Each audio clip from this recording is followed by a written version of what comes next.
For today's recipe, I'll be whipping up strawberry scones with a sweet and tangy lemony glaze, but feel free to sub in blackberries, raspberries, or blueberries if you'd prefer.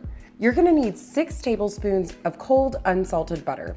I like to cut away 2 tablespoons from the stick, then I cut it lengthwise in a cross pattern. Lay it down and slice it across the cuts. And look, perfect little butter cubes. Now pop these in the fridge and grab a 1/3 cup of buttermilk and 1 large egg. Crack the egg into the pitcher and whisk really good. Add 2 cups of all-purpose flour, 3 tablespoons of granulated sugar, and 2 teaspoons of baking powder, not to be confused with baking soda, plus 3/4 teaspoon of salt to the bowl. Now mix.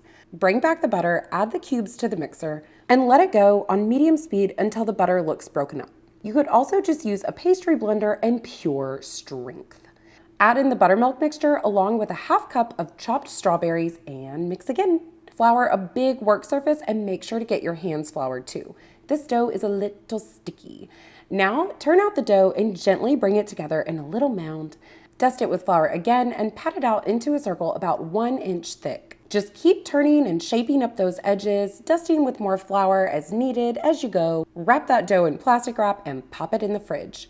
After an hour or two, the dough will be nice and cold and firm, and you can bring it back, dust everybody with flour one more time, and slice into it.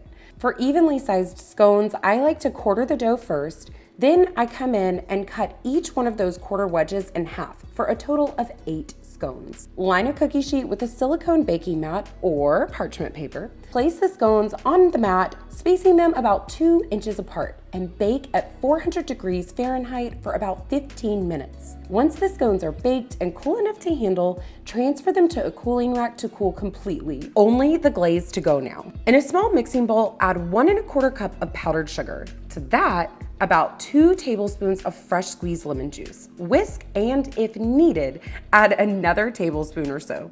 Just start with less so your glaze doesn't end up too thin. You want it to end up just like this.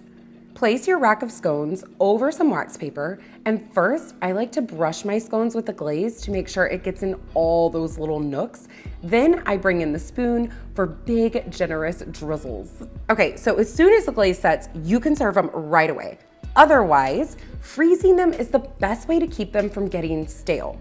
Get yourself a freezer-safe airtight container, pop a single layer of scones in there, grab a sheet of wax paper, add the next layer, seal, and freeze for up to 2 months. If you love breakfast treats, be sure to check out this yummy lineup of sweet goodies perfect for kicking off any morning. I'll catch you next time.